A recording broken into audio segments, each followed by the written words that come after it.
आपके तो मेरा भाई, छोटे भाई और भतीजा, अच्छा एक की डेथ।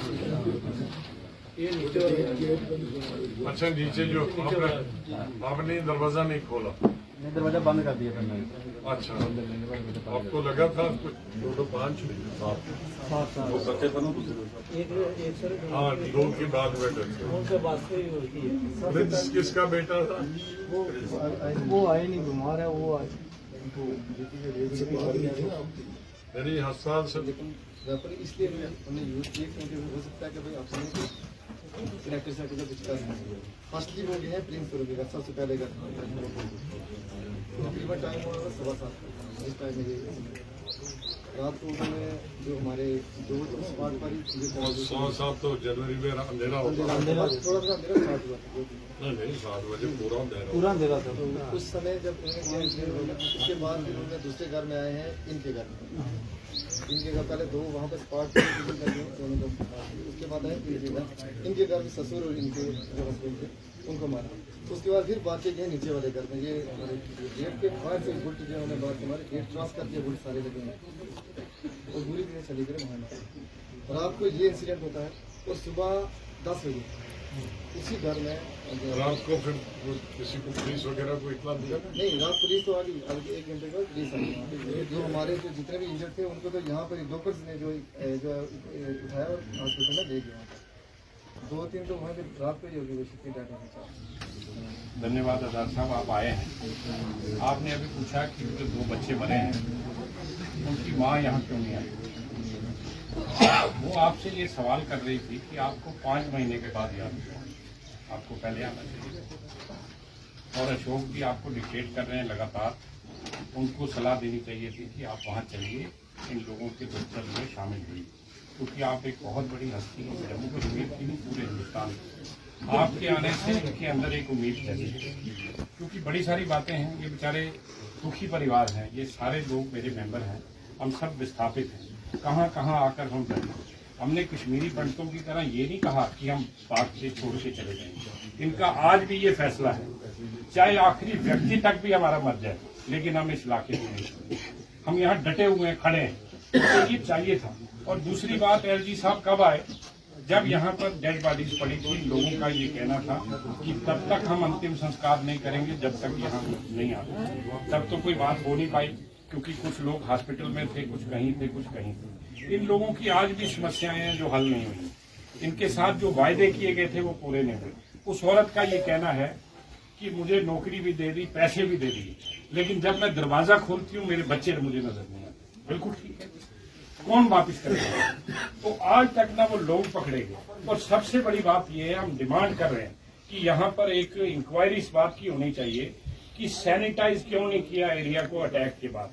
सबसे बड़ा सवाल अटैक के 14 घंटे के बाद यहाँ पर माइन फटती है और 2 बच्चे मरते हैं और बाकी 7-8 लोग जख्मी होते हैं। यानी वो जाने जो गई हैं, पहले तो चलो वो मिलिटेंट मार के निकल गए, जैसे अशोक जी ने कहा कि आज डीजी कहता है जी वो पाकिस्तान से आए और पाकिस्तान चले गए, लेकिन जो माइन यहाँ थी, ये तो इनकी किस्मत बच्चों कुछ लोगों की ठीक थी कि एक बच्चे की डेड बॉडी यहाँ चौक में, दूसरा बच्चा जिससे आपने भी बात की वो यहाँ रजौरी हॉस्पिटल में, घर सारा खाली था। अगर घर में सारे ये लोग चले जाते इस गांव के तो कितनी तबाही होती, आप इसकी कल्पना करिए। लेकिन 14 घंटे के बाद जब बच्चे घर में थे, जो उस घर की चौकीदारी एक तरह से कर रहे थे, तब ये माइंड ब्लास्ट होता है और उन बच्चों की जान चली जाती है। हमारा आपसे ये मुतालबा है कि आप जैसे इतने बड़े कद के लोग व्यक्ति यहाँ आए हैं, आप एलजी साहब से एक समय लीजिए, इन परिवारों को उनके पास लेके जाइए। हमने कोशिश की है लेकिन वो समय नहीं दे रहे, टाल रहे हैं, तो आप इनको ले जाइए। इनके साथ जो वायदे किए गए थे, जो इनको मरहम लगाने की जरूरत। क्या वायदे किए गए? वायदे देखें, बड़े सारी चीजें हैं, जैसे ये बच्चा है, अब आपने क्या किया, मरने वाले को तो मदद कर दी, इनको ये कहा गया कि आप जख्मी हैं, आपका इलाज सरकार कराएगी। 8-10 दिन तक डिविजनल कमिश्नर साहब फोन उठाते रहे, पैसे देते रहे, आज वो फोन तक नहीं उठाते। वो इनकी बात, ये अपनी जमीनें बेचकर अपने बच्चों का इलाज करें, और उसके अतिरिक्त और भी जो इनकी दुश्वारियां हैं। जीवन बहुत लंबा है, इतना लंबा सफर ऐसे नहीं होगा, उसके लिए इनको एक सपोर्ट चाहिए सरकार की। और सबसे बड़ा जो मुतालबा है, मैं आपको कह दूं, हमें उन लोगों की लाशें चाहिए, हमें उन लोगों की डेड बॉडीज यहाँ हम देखना चाहते हैं जिन्होंने इनको, हमारे इन लोगों को मारा है। कहाँ चले गए वो? क्या जमीन खा गई, आसमान निकल गया? कहाँ चले गए वो? हमारा पुलिस प्रशासन, फौज। और आपने अभी बहुत अच्छा सवाल इनसे पूछा कि बॉर्डर कितनी दूर है। 30 किलोमीटर दूर बॉर्डर है। कोई बॉर्डर पे मार के नहीं निकल गए। 30 किलोमीटर यहाँ तक आना और यहाँ से वापस जाना कोई मजाक तो नहीं है। आज तो चप्पे चप्पे पर पुलिस बैठी हुई है, आज यहाँ चौकियां हैं, हर जगह लोग बैठे हैं, फिर कैसे वो लोग चलेंगे? और आज तक मिले नहीं।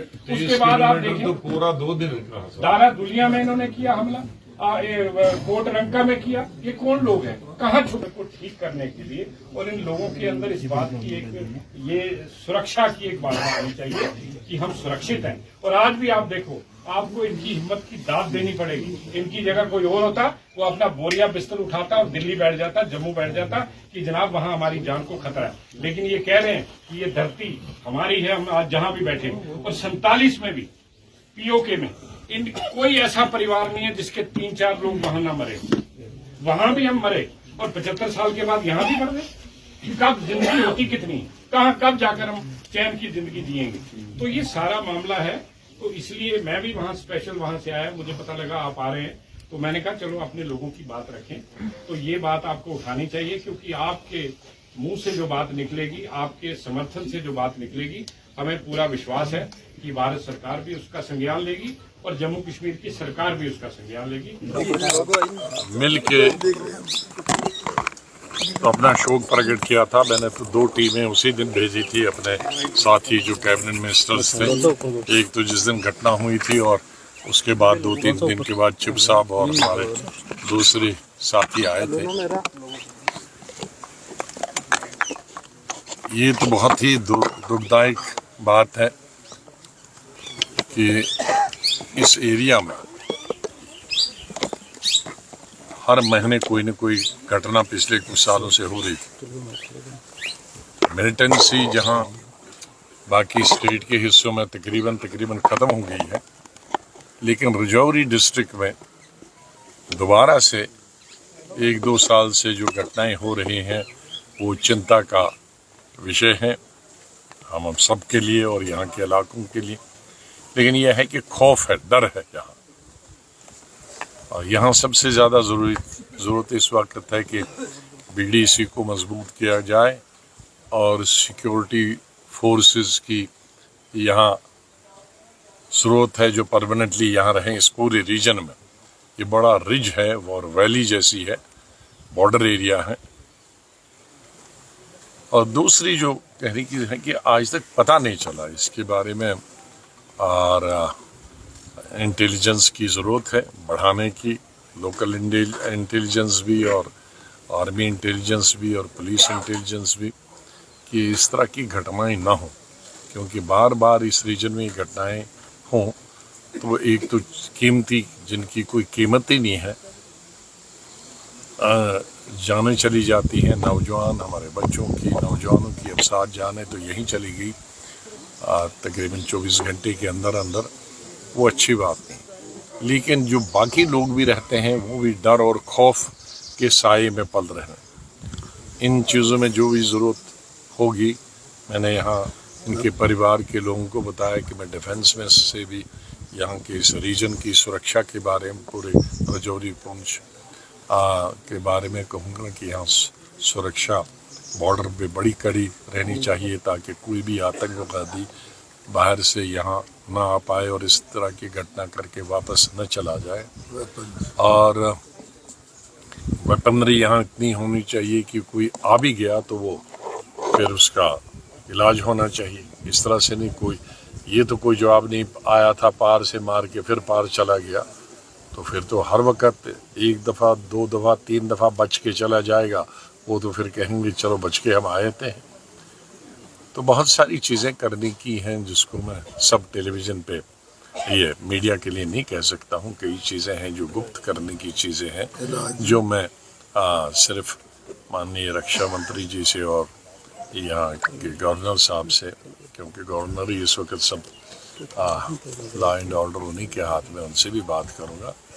दूसरा, जो ज़ख्मी हुए हैं उनको इलाज कराने की सरकारी तौर पर ज़रूरत है कि उनका फ्री इलाज होना चाहिए और ठीक इलाज होना चाहिए और अच्छे से अच्छे डॉक्टरों से आना होना चाहिए। खाली पट्टी वट्टी बांधने की नहीं है, क्योंकि दोनों के बाजू इस वक्त एक पैरालिटिक शक्ल में है।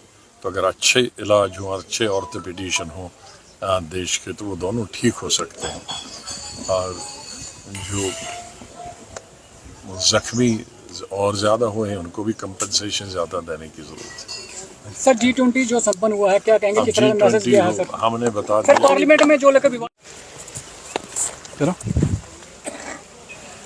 इस वक्त आप तस्वीरों में देख सकते हैं कि गुलाम नबी आज़ाद डांगरी यहाँ पर पहुँचे थे और उसके बाद उन्होंने उन परिवार वालों से बातचीत की कि जो 1 जनवरी के दिन डांगरी में एक आतंकी हमला हुआ था और उसमें 3 अलग के 7 लोग जो हैं वो शहीद हुए थे। उसके बाद आज लगभग 5 महीने बाद गुलाम नबी आज़ाद पहला उनका विज़िट है वो राजौरी में 2 दिन के टूर के ऊपर हैं। और आप तस्वीरों में देख सकते हैं कि गुलाम नबी आज़ाद जो है अब गाड़ी में यहाँ से बैठ के जो है वापस डाक बंगलो राजौरी की तरफ जो है वो रवाना हो रहे हैं। और यहाँ पर वह पहुँचे थे और उन्होंने पीड़ित परिवार से मुलाकात की है और उन्होंने ये भी कहा है कि जिस तरह से यहाँ पर लगातार आतंकी हमले हो रहे हैं, आतंकी घटनाएं यहाँ पर हो रही हैं, उसको देखते हुए उन्होंने ये चीज़ कही है कि मैं सरकार से बातचीत करूँगा और उनसे कहूँगा, और LG जम्मू कश्मीर जो मनोज सिन्हा है उनसे भी बातचीत करूँगा और उनसे कहूँगा कि राजौरी पुंछ में जो सीमावर्ती इलाके हैं वहाँ पर सुरक्षा के तो एक पुख्ता बंदोबस्त होना चाहिए। दूसरा, इन परिवारों के साथ जो ज़्यादती हो रही है वो ना हो। उन्होंने ये साफ तौर पे कहा है कि मैं जब यहाँ से जाऊँगा तो मैं उनसे मुलाकात करके उनसे बातचीत करूँगा। यहाँ पर देख सकते हैं तमाम तस्वीरों में गुलाम नबी आज़ाद का ये पूरा काफ़िला है और अब गुलाम नबी आज़ाद यहाँ से जो है डाक बंगलो राजौरी की तरफ जो है वो रवाना हो रहे हैं। और उन्होंने साफ तौर पर ये कहा है कि जो पीड़ित परिवारों के साथ बेइंसाफ़ी हो रही है उसके लिए मैं सरकार से और उच्च अधिकारियों से जो है वो बातचीत ज़रूर करूंगा और इनको इंसाफ दिलाने की पूरी कोशिश करूंगा। वीडियो जर्नलिस्ट अक्षर वोरा के साथ मैं अमित शर्मा, JK मीडिया, राजौरी।